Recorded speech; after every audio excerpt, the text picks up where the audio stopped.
साधक हो, व्हीबीके ट्रस्टचे स्वयंभू विश्वराजा श्री अमृतमंथनेश्वर कल्किदत्त मंदिर, पाषाणवाडी, शिरूर, घोड नदी, जिल्हा पुणे, महाराष्ट्र येथील पंडित चतुर्वेद सायंटिस्ट श्रीवत्सवक्षा भगवंत परमहंस परिव्राजकाचार्य श्री काशी विश्वेश्वरानंद सरस्वती महाराज यांचे वेदांवरील अतिशय महत्त्वाचे संशोधन म्हणजे वेदमंत्र रक्तगट होय. 8/8/1960 पासून महाराजांचे हे संशोधन समाजाच्या कल्याणासाठी उपलब्ध असून आतापर्यंत लाखो भाविकांनी साधकांनी याचा लाभ घेतला आहे. रक्तगटाप्रमाणे वेदमंत्र जपल्यास, भक्ती केल्यास मानवी जीवन चिंतामुक्त, सुखी, सुरक्षित, संकटमुक्त होते. वेदमंत्र रक्तगट हे जगतारक आहे. संपूर्ण जगाला याचा लाभ होण्यासाठी जास्तीत जास्त शेअर करा. साधक हो, विश्वक्रांती नवे ज्ञान या यूट्यूब चॅनलवर तसेच विश्वधर्म लॉ बोर्ड या फेसबुक पेजवर रोज सकाळी पंडित चतुर्वेद सायंटिस्ट श्रीवत्सवक्षा भगवंत परमहंस परिव्राजकाचार्य श्री काशी विश्वेश्वरानंद सरस्वती महाराज यांची वेदांवरील प्रवचने, तर रोज संध्याकाळी स्वयंभू कल्किदत्त परमेश्वर अवतार चमत्कार या विषयींचे व्हिडिओ उपलब्ध होत आहेत. अवश्य लाभ घेणे. हरिओम दत्त. वक्रतुंड महाकाय सूर्यकोटि समप्रभ निर्विघ्नं कुरु मे देव सर्वकार्येषु सर्वदा. ओम गुरु ब्रह्मा गुरु विष्णु गुरु देवो महेश्वरा गुरु साक्षात् परम ब्रह्म तस्मै श्री गुरवे नमः. ओम दत्त दत्त राम राम ओम दत्त दत्त राम राम ओम शिव शिव शाम शाम ओम शिव शिव शाम शाम. ओम शांताकारं भुजगशयनं पद्मनाभं सुरेशं ओम विश्वाधारं गगनसदृशं मेघवर्णं शुभांगनं ओम लक्ष्मीकान्तं कमलनयनं योगध्यानगम्यं वंदे विष्णु भवहरं सर्वलोकैकनाथं. ओम शांती. आता आपला पुढचा भाग सुरू होणार आहे प्रवचनाचा.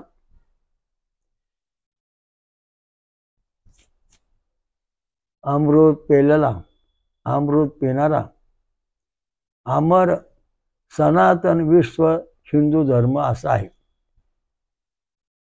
आणि त्याचं रहस्यमय जीवन पुढं पाहतो आपण.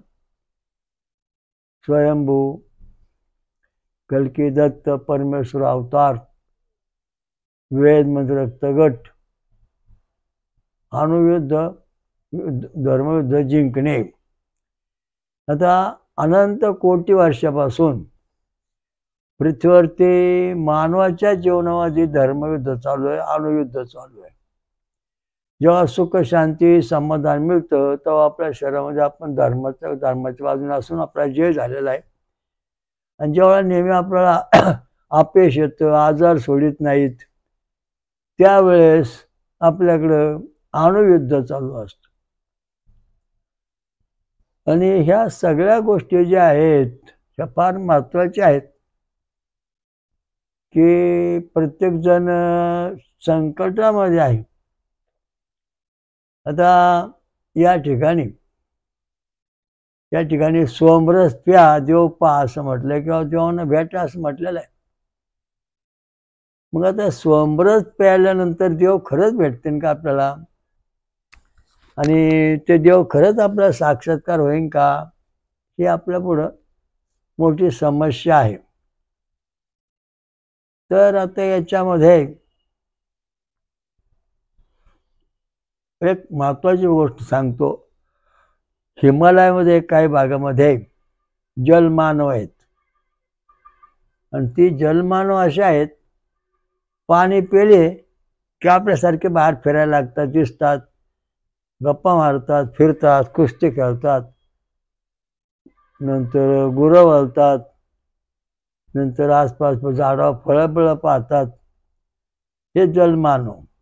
पण त्यांच्या शरीरात एकदा पाणी संपलं की आपल्या जो असणं ते आपल्याला दिसत नाहीत. पोकळ्या बाटलीसारखं. बाटलीचं पाणी संपलं की बाटली दिसत नाही. बाटलीत दूध ओतलं की बाटली दिसायला लागते. तशा प्रकारचं जलमानवाचा आपण हात धरला आणि आपण बोललो बराच वेळ. थोड्या वेळ त्याचं पाणी संपलं. तो आपल्याला बोलतोय, आपलं ऐकू येतोय, पण तो दिसतच नाही.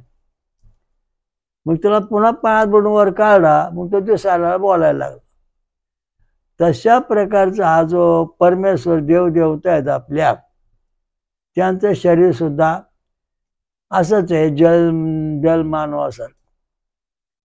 कारण ते आपल्या समोर जवळ उभे राहून आपल्याला बोलतात, देव सल्ला देतात, पण आपल्याला समजत नाही. पण जेव्हा सोमरस देव पेतात, सोमरस सोडतो, त्याची वाफ होते, ते देव लोकांच्या शरीरात जाते, तेव्हा देवांचं शरीर म्हणजे जे आहे त्याच्यामध्ये गेल्यानंतर ते आपल्याला दिसतं. आरपार दिसायचं, पुढं बंद होत. बाटलीच्या आरपार आपण पाहतो, पण बाटलीत दूध भरल्यानंतर आरपार दिसत नाही. तसं सोमरसाचा भाग दिल्यानंतर देव लोक सोमरस पेल्या, इंद्र, गणपती, जे देव आहेत जेवढे जगात, ते सोमरस पेल्यानंतर ते आपल्याला दिसू लागतात, कार्य करू लागतात, बोलू लागतात.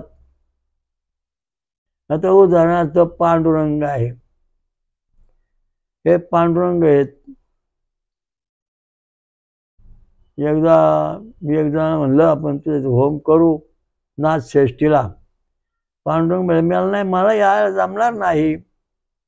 म्हणलं का? तर म्हणलं तिथं नाथषष्ठी आहे, मी तिथं कावडी वाहतो. म्हणलं असं कसं होईल? तुम्ही दिसतही नाही, बोलतही नसते, तुम्ही कसं काय? तुमचं शरीर पारदर्शक पांडुरंग शरीर, काचेसारखं. मग म्हणले मला दही द्या. मग त्याला दही दिलं. पांडुरंग दही घेतलं, पांडुरंग पेले बरंचसं, आणि मग त्यांच्या शरीरामध्ये संपूर्ण दही पसरल्यानंतर ते पद्धतशीर दिसायला लागले, मग बोलायला लागले. म्हणजे पांडुरंग आपल्यासारखे फिरतात, भगवान कृष्ण आपल्यासारखे फिरतात. दिव्य शरीर पारदर्शक आहे, पण सर्व इंद्रिय आहेत त्याच्यात. म्हणून सोमरस, फळांचा रस, नंतर दही, लोणी, हे जे प्रकार आहे याच्यामधून देव लोकांचं खाणं हे अमृत स्वर्गात पिणे आणि पृथ्वीला सोमरस पिणे हे देवांचं वैशिष्ट्य आहे. तर त्या दृष्टीने आपल्या शरीरामध्ये सतत सुख आणि दुःख असतं. मग आपल्या शरीरामध्ये अमृत प्राप्ती आपल्याला झाली पाहिजे. अमृत प्राप्त झाल्याशिवाय आपण स्वर्गात जाऊ शकत नाही, देवलोकात भेटू शकत नाही. आता बऱ्या लोकांना जय भोलेनाथ, त्यांचं काय ते बघून घेऊ, मला माहीत नाही, सांगायची गरज नाही. तर सांगायचा मुद्दा आहे की भोलेनाथ ऊसाचा रस पितो, सोमरस पितो, बाकीचं काय घेत नाही. सगळी माणसं स्वर्गात चालली कैलासात. तो नंदी म्हणले, महाराज हे जर सगळं कैलास आले तर पृथ्वी कुठं काय राहणार नाही, आणि इथं पण जागा मिळणार नाही. मग शंकराने घोटला. नंतर एक बाकीच्या काय गोष्टी आहेत त्या दाखवल्या आणि नाटकं केली, मी पेतो म्हणून, आणि सगळे पेत बसले. काय शंकर पेले नाही. मग हे ज्यांना सत्य समजलं आहे ते पेतात, खातात. आणि शिवलोक शंकर पृथ्वीत तुम्हाला भेटणार, पण स्वर्गात घेणार नाही. याचं कारण सांगतो. तुमचा देव कोणचा? खंडोबा. त्याच्यावर कोण? दैत्य. तुमची देवी कोणची? दुर्गा देवी. तिच्यावर कोण? दैत्य. मग आता या ठिकाणी ज्या वेळेस समुद्रमंथन झालं त्यावेळेस मोहिनी राधेने, म्हणजे भगवान कृष्णाने मोहिनीचं रूप घेतलं आणि देवांना अमृत दिलं, राक्षसाला मदिरा दिली, म्हणजे दारू पाजली. अशी गोष्ट झाल्यानंतर मग करारनामा झाला, सभा झाली. मग देवांचे गुरु बृहस्पती, भगवान शंकर भगवान म्हणाले, जे अमृत पितीन त्यांना फक्त स्वर्गात परमधामात लोकांना प्रवेश मिळेल. जे अमृत मिळणार नाही, राक्षस लोक, दारू गांजा, त्यांना स्वर्गात प्रवेश नाही. मग आता खंडोबा पुढे दैत्य आहे, खंडोबा स्वर्गात जाणार, पण दैत्याला जाता येणार नाही, कारण त्याला अमृत मिळालेलं नाही. देवी दुर्गा देवी पुढे तुमचा दैत्य आहे, परंतु त्याला अमृत नाही, त्यामुळे तो स्वर्गात जाऊ शकत नाही. देवी स्वर्गात जाऊन येऊ शकते. म्हणजे सगळ्या गोष्टी अशा आहेत की राक्षांना देवाने आपल्याजवळ केलं, पण त्यांना स्वर्गात नेलं नाही, नेणार पण नाही. पृथ्वीवर राहा, मजा करा, मदत करा, पट्टेवाले हो, आमचं सेवा करायचं, पारा करा, खा प्या, मजा करा, स्वर्गात यायचं नाही. कारण अमृत त्यांना दिलं. हे करारनामा पूर्ण झालेला आहे आणि तोच करारनामा आता चालू आहे आणि त्याच्यामध्ये काही खंडन केलेलं नाही. अमृत पेल्याशिवाय स्वर्गात प्रवेश नाही. आता गंगेचा आंघोळ केल्या, कुठं आंघोळ केल्या, माणसं गेली, मोक्षाला गेले, कुठलं सुटणार असं नाही. ते मोक्षाला जाऊ शकत नाहीत, कारण त्यांना अमृत प्राप्त झाल्याशिवाय वर कोणाला जागा नाही. दिव्य शरीर प्राप्त व्हावं लागतं, दिव्य शरीर त्यावर. कारण अमृत प्यायचं, अमर व्हायचं आणि मग स्वर्गात प्रवेश करायचा, हा खरा मुद्दा महत्वाचा. उठला सुटला चालला, इथं सुद्धा नियम आहे, स्वर्गात जायचे, कोणाला नाही प्रवेश. भगवान कृष्णाने सांगितलं, लाखातून कोटीतून एखादा माणूस ओळखतो. म्हणजे एखादा कोटीतला एखादा माणूस गोलोकात किंवा परमधामात जाऊ शकतो, बाकीचा कोणी जाऊ शकत नाही. आता एवढे कोट्यावधी साधू, 4 कोटी, 10 कोटी, 50 कोटी आले, पण खऱ्या देवाला कोणी ओळखलं नाही आणि काहीच नाही. वस्तुस्थिती अशी आहे, दृष्टी गेलेली आहे.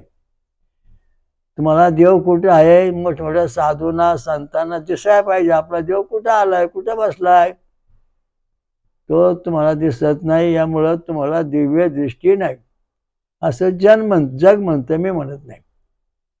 जगाने सांगितलं देव कुठेतरी आहे, त्याचे परिणाम व्हायला लागले चांगले, परंतु तुमच्या शरीरामध्ये गेमा, बेटा आणि अक्षंड जीवन हे त्याने तुमची दिव्य दृष्टी घालून टाकलेली आहे. आपल्या दिव्य दृष्टी काय येत नाही, तर आपल्या शरीरामध्ये अणूचं युद्ध सुरू झालं, त्यामुळे आपली दिव्य दृष्टी संपलेली आहे.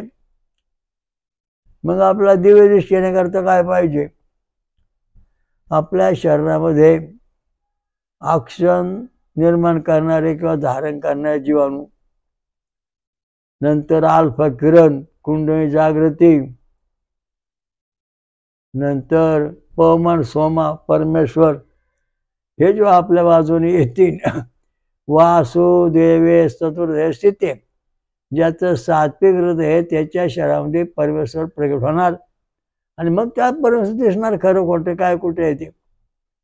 तशी दिव्य दृष्टी येऊ शकत नाही. अमृतमय जी दिव्य दृष्टी आहे ती फार वेगळी आहे. आणि तुम्हाला जी दृष्टी आहे ही भौतिक दृष्टी आहे.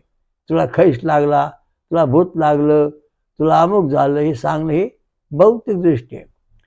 पण ब्रह्म आहे, दुसरं काहीच नाही, असं ज्याला ज्ञान होईल तो परमेश्वराला जाणू शकतो. तोच परमेश्वरापर्यंत जाऊन तो होऊ जन्म नाश होतो.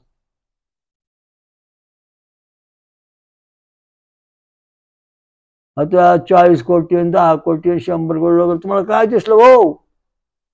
आम्हाला गंगा दिसली, साधू दिसले, संदेश दिसले, इकडं आखाडा, तो आखाडा, हे आखाडा. मला एखादं तुम्हाला काय दिसलं म्हणलं, मला ब्रह्म दिसलं, बाकीच काही दिसलं नाही. ब्रह्माशिवाय मला काय दिसत नाही, तेव्हा मी एकटा पास, बाकी सगळे सपाट. का? तुमचे दृष्टी फाकली. अर्जुनाला विचारलं, झाडावर तुला काय दिसतंय? म्हणलं डोळा, बाकी मला काय दिसत नाही पक्षीचा. बाकी मला झाडं हिरवी आहेत, हे पाला सुंदर आहे. मग याचा अर्थ असा आहे, तुमची जी दृष्टी आहे, कारण सोमरस न पेल्यामुळे तुमची वैकल्य दृष्टी निर्माण झाली, त्यामुळे तुम्हाला ईश्वर प्राप्ती होणे कठीण आहे.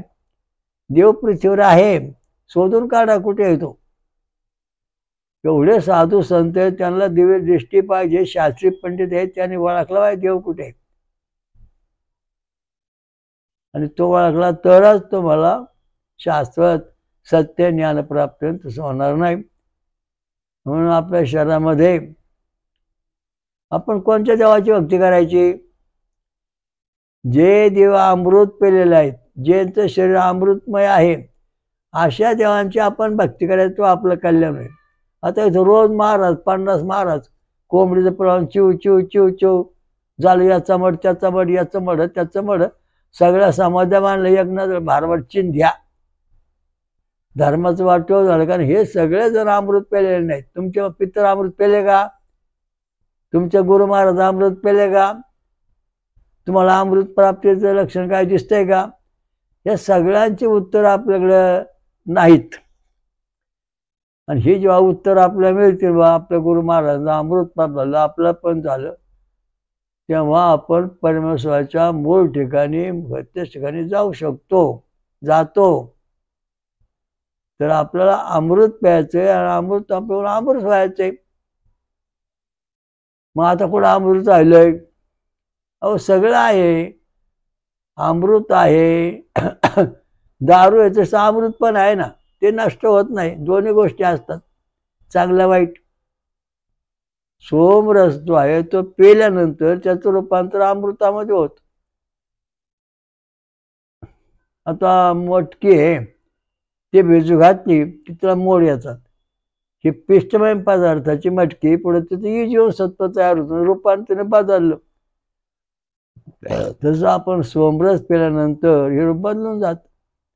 होम हवन मध्ये सोमरस सोडणे, देवाला सोमरस देणे, आपण सुद्धा सोमरस पिणे, ह्या सगळ्या गोष्टी केल्यानंतर त्या जलमानवाचे शरीर जसं आहे तसं या देवांचं शरीर पारदर्शक आहे. काचेसारखं पारदर्शक, वज्रापेक्षा कठीण आहे. कशाने फुटत नाही, तुटत नाही, असं शरीर आहे. जेव्हा देवाला जेव्हा तुम्ही होम हवन करीत बसताना 12 वर्ष, 24, 36, 48 किंवा नामस्मरण सतत करताना, भजन कीर्तन करताना, तेव्हा देव तुम्हाला प्रत्यक्ष भेटतो. एकनाथ महाराजांच्या घरी श्रीखंड्या पाणी वाहत होता. ओळखलं, श्रीखंड्या आजारी झाला का? तर त्या श्रीखंडीच्या शरीरात जे काही घटक द्रव्य होतं, ते घटक द्रव्य एकदम निघून गेलं शरीरातून, झाला आजारी, दिसेना झाला. म्हणजे देव सगुण स्वरूपामध्ये आहे, त्याच्यात निर्गुण स्वरूपाचं अस्तित्व आहे.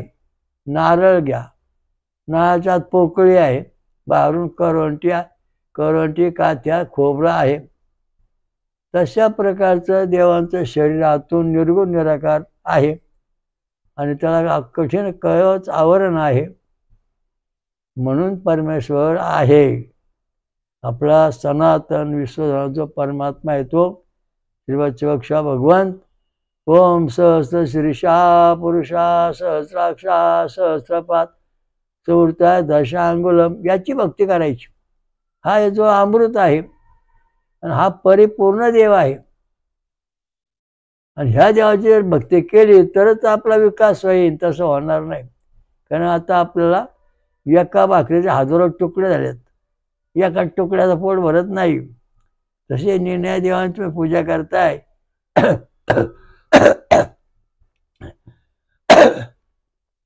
तेव्हा जो एकम सत परमेश्वर जो आहे, ओम सहस्र शीर्षा सहस्राक्षा सहस्रपात, हा अमृतमय देव आहे. याच्या शरीरात अमृत आहे, याच्या पायाच्या अंगठ्यातून अमृत गळतंय. अत्यंत महत्वाचा मुद्दा आहे. मग हा देव राहतो कुठं, येतो कुठं?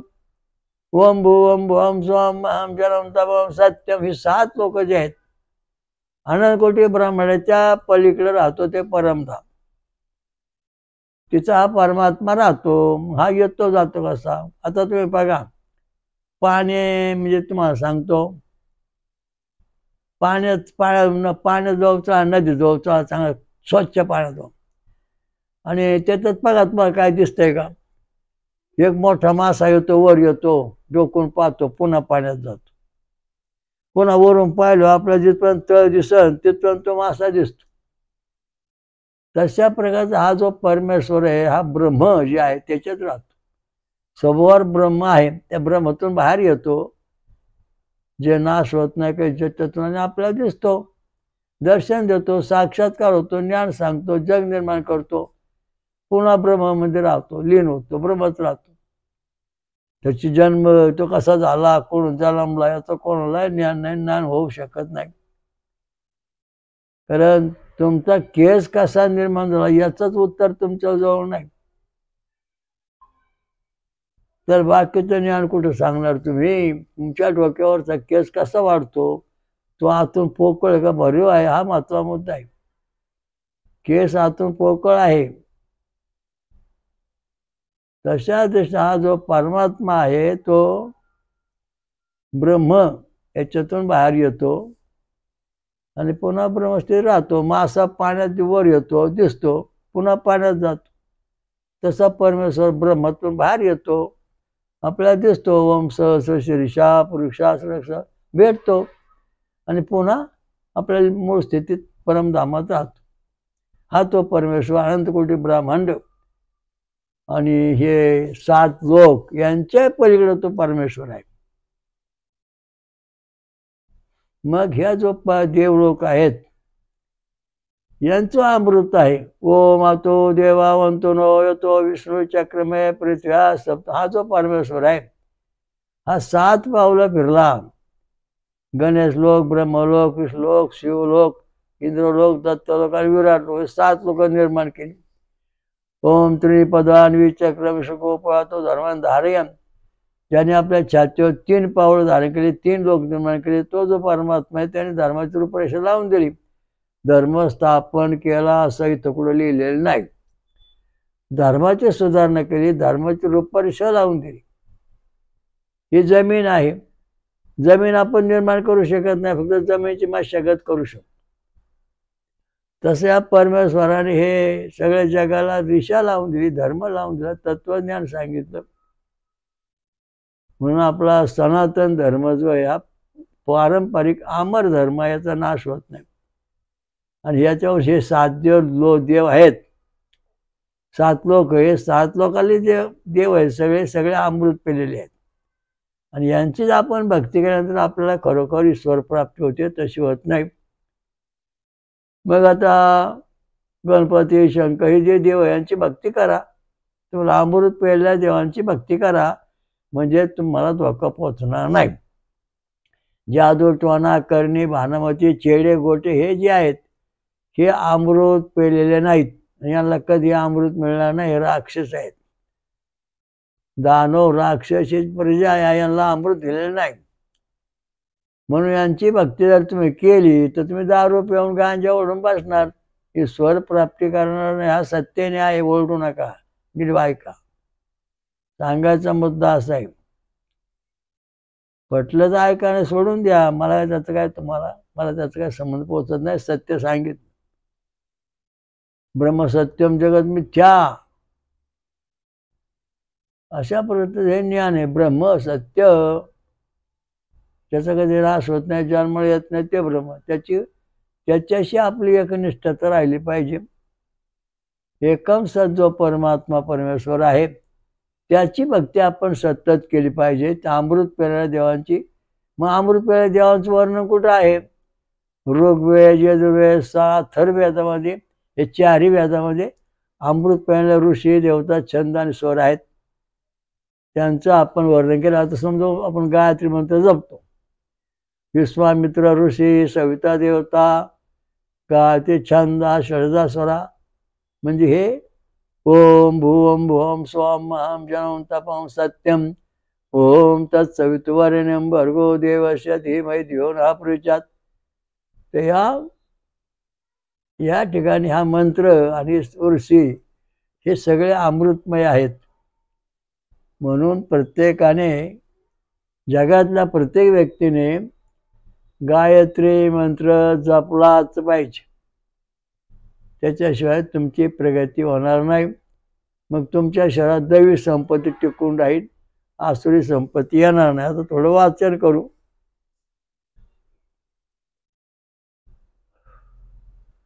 ओ अजिनामृतम मरते शोकम ऋतस्य धर्मं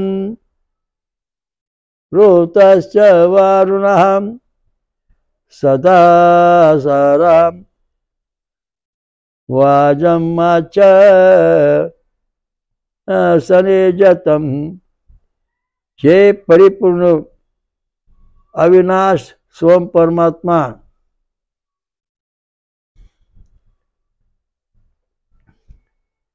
सत्य सुंदर व मंगलकारक जळरूप अमृताला धारण करणाऱ्या अंतरिक्षात मानव जातीच्या हितासाठी परमेश्वराने सुखदायी सूर्याला निर्माण केले आहे. आता या ठिकाणी प्रश्न असा आहे, सत्य सुंदर आणि मंगलकारक हे 3 शब्द आहेत. मग आपण सोमरस पेतो, मग आपल्याला सत्यता आली का? त्याला पुरावा काय? आपला 4 नंबरचा व्होल्टेज आहे, तो जर 10 mm आला तर आपल्याला सत्यता आलेली आहे. नंतर सुंदरता आलेली आहे. नंतर आपल्याला आनंदमय वातावरण आहे. हे सगळ्या गोष्टी आपल्याला आहेत. जर 4 नंबरचा व्होल्टेज जर 5 mm आला तर आपल्याला 50% आनंद आणि 50% दुःख आहे. आधी कोणी आला तर कधी सुख कधी दुःख. निगेटिव्ह झालं काय, मग दुःख सुख मिळणार नाही. यातून सुधारणा होण्याकरता आपल्याला सोमरस रोज पिला पाहिजे. म्हणजे रोज फळं 1-2 का खाल्ली पाहिजेत. कारण देवलोकांचे जे खाद्य आहे तेच खाद्य आपण करायचे. इथे कुठं अन्न मांस किंवा दारू गांजा देव पेत असं कुठेही ग्रंथात लिहिलेलं नाही. वेदाचा जो सामवेद आहे त्याचा जगाने अभ्यास करावा. म्हणजे आपल्याला कळेल की आपल्या शरीरात आपल्याला काय करावं, ईश्वरप्राप्त खरं शास्त्र काय आहे. पुराणामध्ये काही लोकांनी आपली मतं मांडलेली आहेत. इतिहासामध्ये काही लोकांनी आपली मतं मांडलेली आहेत. 4 वेदामध्ये परमेश्वराने आज्ञा मांडल्या, परमेश्वर हुकूम दिलेला आहे, त्याने आपले नियम तयार केले आहेत. 4 वेद याच्यामध्ये परमेश्वराने आपल्या सत्यज्ञान नियम निर्माण केलेला आहे. 6 शास्त्र 18 पुराण ही जी सगळी आहेत ही वेदाचा विस्तार करणारे आहेत. सत्य समजावं वेदातलं म्हणून हे ग्रंथ निर्माण झालेले, त्यांचा पण आपण अभ्यास केला पाहिजे. गणेश पुराण, शिवपुराण, विष्णू पुराण, देवी पुराण, भागवत पुराण, ब्रह्मांड पुराण असे 18 पुराणावर अनेक बाकीचे भाग खूप आहेत. त्या प्रत्येक ठिकाणी जे जी पुराणं लिहिलेत त्याचे जे करते देव आहेत. शिवपुराण म्हणजे यातले शंकर भगवान, पार्वती, गणपती, कार्तिकेय अमृत पेलेले आहेत, हे सिद्ध झालं. गणेश पुराणात तशीच अवस्था. म्हणजे या अमृत पेल्याशिवाय आपल्याला सुख शांती मिळणार नाही. तुम्ही किती जन्म, जोपर्यंत तुम्हाला अमृत मिळत नाही तोपर्यंत तुम्हाला जन्माचा फेरा घ्यावा लागेल. सतत जन्माला येणे मरणे, जन्माला येणे मरणे हे चालू राहणार. कारण अमृत पेल्याशिवाय स्वर्गात जाता येत नाही, ब्रह्मस्थिती प्राप्त होत नाही. ब्रह्मस्थिती प्राप्त झाल्यानंतर मग ते अमृत आपल्याला त्या ठिकाणी नेऊन पोचतं. अशा दृष्टीने आपण दररोज सोमरस प्यायला पाहिजे आणि देवांची भक्ती करायची. कोणत्या?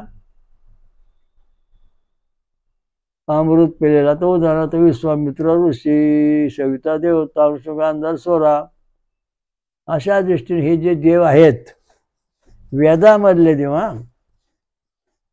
आता राम राक्षसाला बुध कौशिक ऋषी, सीतारामचंद्र देवता, अनुष्ठप छंदा, पुढे गांधार स्वर नाही तेव्हा आपण लिहायचा गांधार स्वर घेऊन नामा. बुध हा अमृत पेलेला आहे ऋषी. त्याचप्रमाणे सीतारामचंद्र देवता यांना पण अमृत मिळालेलं आहे. अनुष्ठुप गांधार स्वर यांना पण अमृत मिळालेलं आहे. म्हणून आपण राम रक्षा जेव्हा म्हणतो तेव्हा आपल्याला अमृत प्राप्ती होते. बारीक जीव जंतू जे आहेत ते नष्ट होतात आणि सत्य सृष्टी आपल्याला राहील. छद्म असे बारीक बारीक प्राणी आहेत ज्यांच्यामध्ये ऑक्सिजन नाही पण ते जिवंत आहेत. ज्यांच्यामध्ये गॅमान बॅटा किरण आहेत ते रामायचा राम रक्षामध्ये छद्म या नावाने त्यांचा उल्लेख केलेला आहे.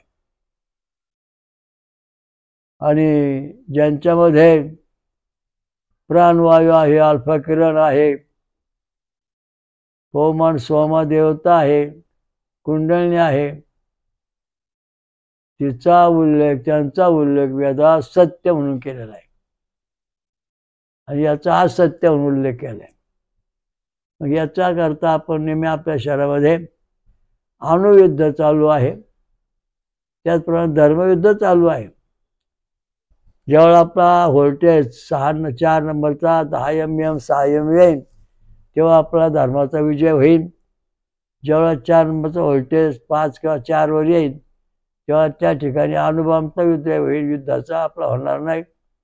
याच्याकरता आपल्याला सतत जपलं पाहिजे आणि ती जपणूक केल्यानंतर आपल्याला ईश्वर प्राप्ती होणार आहे. त्यासाठी आपण हे पाहिलं पाहिजे.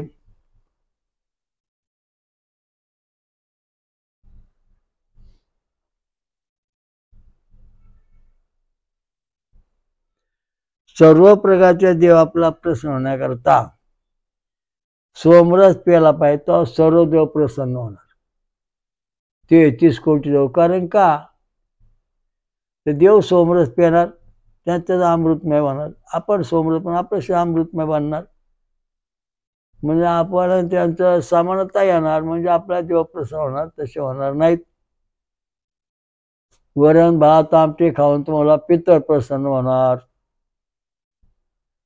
नंतर तुम्ही अमंगळ खाल तुम्हाला भूत खेत जादू टोना करणे हे अक्षर प्रसन्न होणार. आता एकदा अशी एक गोष्ट घडली. एक व्यक्ती होती, तिला 5-7 मुलं. आई तो जेवण कर, पार वाळून चालली असं म्हणायचे.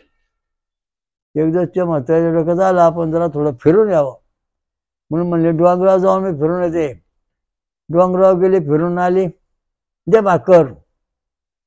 1 दिले, 2 दिले, 4 दिले, 5 दिले, 10 दिले. दररोज 2 पोतीमध्ये 200 किलोचं अन्न खायचं, 4-5 हांडे पाणी प्यायचं. पोटात काहीच नाही. डॉक्टरांनी तपासणी केलं तर पोटात काहीच नाही. कुंभमेळ्यात फिरवली, सगळे साधू गाठले. काही साधू म्हणले महाराज आमचं पुण्य खर्च होऊन जाईल, याला या बाईला नीट केलं, व्यक्तीला नीट केलं. मग फिरून फिरून थकल्यानंतर ते माणसानं सांगितलं शिरोळ चला कल्की दत्त मंदिरात. मग कल्की दत्त मंदिरात ती व्यक्ती आणली. आणल्यानंतर या ठिकाणी आम्ही सोमरस पित होतो, फळांचा रस. मग त्या व्यक्तीला सोमरसाचा ग्लास प्यायला दिला. पेल्यानंतर ती व्यक्ती शांत झोपली, खाल्लं नाही काय नाही. म्हणजे आता नीट झाली बरं का व्यक्ती. लोक म्हणले बरं ठीक आहे. सकाळी उठल्यावर तिच्या अंगात संचार झाला आणि म्हणाले मी बकासुराचा भाऊ आहे. मी सगळं हिंदुस्थान खाऊन टाकलं असतं, जग खाऊन टाकलं असतं. आमचे सगळे राक्षस आता जागे झालेले आहेत आणि ते राक्षस अदृश्य रूपाने फिरतात. कोणाचा मेंदू खाऊन टाकतात, कोणाचं हृदय खाऊन टाकतात, कोणाची बुद्धी नष्ट करतात, कोणाचं घराचं वाटोळ करतात, कोणाचा संसार मोडून टाकतात, कोणाला वेळ लावतात. अशा हजारो प्रकारच्या क्रिया यांनी सुरू केलेल्या आहेत. तसा मी बकासुराचा भाऊ या सगळ्यांचा प्रमुख आहे. मी कोणाला आठवत नाही. मी म्हणलं आता तू ते दत्त महाराज तुम्ही बघा आता मला तरी तुमचं काय सांगू. थोड्या वेळाने बोलला, म्हणला महाराज हे कल्की दत्त महाराज तुम्ही इथं आलात म्हणून मी यांना सोडून देतो आणि जातो. ज्या ज्या घराण्यामध्ये स्वयंभू कल्की दत्त परमेश्वर अवतार यांची आठवण जनता करीन त्यांच्या घरी आम्ही राक्षस जाणार नाहीत. कल्की दत्ताचं जे स्मरण करतील त्यांच्या घरी आम्ही राक्षस जाणार नाही, त्रास देणार नाहीत. पण जे लोक कल्की दत्त भगवंताचं नाम स्मरण घेणार नाहीत त्या घराला आम्ही सोडणार नाही, सोपडा साफ करू, असा तो बकासुराचा भाऊ म्हणाला. सत्य घटना आहे.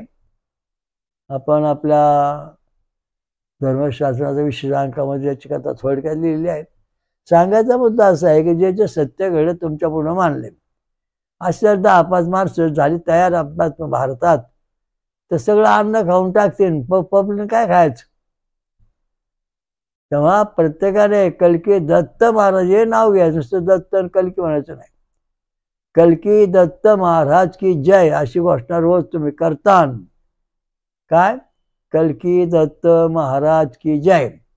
तेव्हा तुमच्या घरी हे बकासुरासारखे जे राक्षस वृत्ती आहे सगळे अदृश्य, ते कोणी येणार नाही. जोपर्यंत तुम्ही कल्की दत्ताचं नाव घेत नाहीत तोपर्यंत नोकरी मिळणार नाही, पैसा मिळणार नाही, श्रीमंत होणार नाही. काय घरात कटकट, याची बायको पळून गेली, तिचा नवरा मिळाला, काय ना काय लफडं सुरू होणार. कारण का तर तुम्ही त्यावेळेला सोमरस प्यायला पाहिजेत, कल्की दत्त भगवानाची भक्ती केली पाहिजे. हे सत्य घटना आहे. त्याचा निरोप मी तुम्हाला सांगितला आहे. पटला तर आगे सोडून द्या, माझं काय म्हणणं नाही.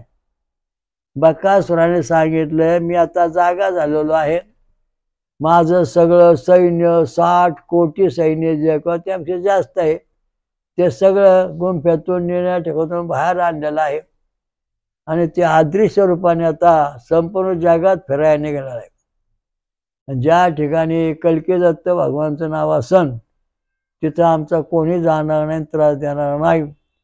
जिथं कल्की दत्त भगवानचं नाव घेणार नाहीत तिथं आम्ही त्याला सोडणार नाही. सत्य घटना आहे, अनुभवार्थ बोला.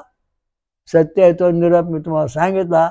बकासुराचा हा बकासूर रावणापेक्षा भयानक आहे आणि तो त्याला अमृत पाप झालेलं नाही. हे राक्षस सगळे आहेत, त्यांना अमृत प्राप्ती न झाल्यामुळे स्वर्गावर काय हल्ला करणार नाहीत, पृथ्वीवरच्याच माणसाला छळू घेणार, मारणार. आणि देव लोकांना अमृत हे स्वर्गात जाणार अशी याच्यामध्ये वाटी. म्हणून हे जे आहेत सगळे राक्षस हे अणुयुद्धाचे भाऊबंद आहेत. ह्या राक्षस शहरामध्ये अल्फा किरण, ग्यामा किरण, नंतर ऑक्सिजन न घेणारे जीवाणू आहेत आणि त्यामुळे हे सगळं नको तेवढं खाणार, भराभर खेचून घेणार. का उष्ण भयंकर यांच्याकडे, म्हणून तुमच्या शहरात काय ठेवणार नाही, भराभर खाऊन टाकणार. आणि कल्की दत्त महाराज जे आहेत यांच्या सैन्य, देव सैन्य जे यांच्याकडे अमृत आहे. कल्की दत्त महाराज सैन्य 18 पद्म, 2112 कोटी देव एवढं सैन्य आहे. ह्या सैन्यामध्ये अमृत आहे, प्रत्येकामध्ये अल्फा किरण आहे, कुंडलिनी आहे, होमन सोमाची शक्ती आहे. आणि अल्फा किरणाची शक्ती असल्यामुळं हे जे राक्षसामध्ये ग्यामान बेटा किरण आहेत ते किरण अजिबात आपला परिणाम करणार नाहीत. एक जण भेटलं, म्हणलं महाराज आमचे कांदे भूतानी खाल्ले. तो आला ते शिळं आठवलंय. कल्कीचा पुढे महाराज एक शिळा आहे, ते शिळ आठवलं. म्हणलं महाराज आमच्या कांद्याला काय पीक येत नाही, कांदे सगळे जळून चालले, ऊस जळाला, ऊसाला चट्ट्या आल्या, शेती जवळ तिचा नाश होत चालला. म्हणलं बाबा त्या शिळ आठव. त्याने शिळ आठवलं, त्याला भलं मोठं पिशाचे दिसलं काळ्या रंगाचं. आणि ते सगळं कांदे, ऊस, नंतर धान्य हे सगळं कुडतडून खातं दिसतं. सगळं वाढून दिलं नाही कारण त्यांनी त्या भूताच्या अंगामध्ये ग्यामान बेटा किरण ते सगळं नाशक. मग तो घाबरला. म्हणलं कल्की दत्त महाराजांचं नाव घ्या. आणि मग त्याला सुधारणा झाली, ते पळून गेलं. तर सांगायचा मुद्दा आहे, काय काय अनुभवालेल्या गोष्टी मला सांगितलेल्या आहेत. तर या दृष्टीने सोमरस प्यायचा, भक्ती करायची रक्तगटाप्रमाणे. ये बीला गणपती, ओला विष्णू, येला शिव शंकर, बिला सूर्य आगरी. म्हणजे ह्या देवांची आपण भक्ती का करायची आपल्या घटात? तर आपल्याला अमृत प्राप्त होणार शरीरात. या अमृत शरीरात प्राप्त झाल्यानंतर आपला धर्माचा विजय होणार. धर्मयुद्ध जिंकणार आपण, तोवर जिंकू शकत नाही. जोपर्यंत मी रक्तावर भक्ती करीत नाही तोपर्यंत मला एक गेमा बेटा अक्षण रहित जीवाणू हे तुमच्या शरीरामध्ये प्रवेश करून तुमचा उद्ध्वस्त नाश करणार. आणि ज्यावेळा तुम्ही रक्तावर भक्ती करता त्यावेळा तुमच्या शरीरामध्ये अक्षण धारक जीवाणू, अल्फा किरण, कुंडलिनी, पवमान, सोमदेवता, दैवी संपत्ती येणार. त्यामुळे तुमचा धर्माचा जय होणार. आणि या ठिकाणी जे अणूचे जे कण अणुयुद्ध जे आहे, राक्षस युद्ध, राक्षस अदृश्य, त्याचा नाश होऊन आपल्याला जय मिळणार. ओम श्री अमृत मंत्रेश्वर कलिकत्ता महाराज की जय. स्वयंभू महा पंचसागरेश्वरी महादुर्गा शाकंभरी देवी की जय. सर्वदेव देवता की जय. साधु संतन की जय. धर्म की जय. हरिओम दत्त. ओम शांती शांती. सर्व साधकांनी महाराजांच्या या वेदमंत्र आणि रक्तगट संशोधनाचा प्रचार करावा. VBK ट्रस्टची योजना बेकारी संपविणे. वेदमंत्र आणि रक्तगट प्रचार करा. समाजाकडून मदत होते. जगभर घरोघरी प्रचार करा. अधिक माहितीसाठी पुढील पत्त्यावर भेट देणे किंवा संपर्क साधणे. VBK ट्रस्टचे स्वयंभू विश्वराजा श्री अमृतमंतनेश्वर कल्किदत्त मंदिर, पाषाणवाडी, शिरूर, घोड नदी, जिल्हा पुणे, महाराष्ट्र. हरिओम दत्त.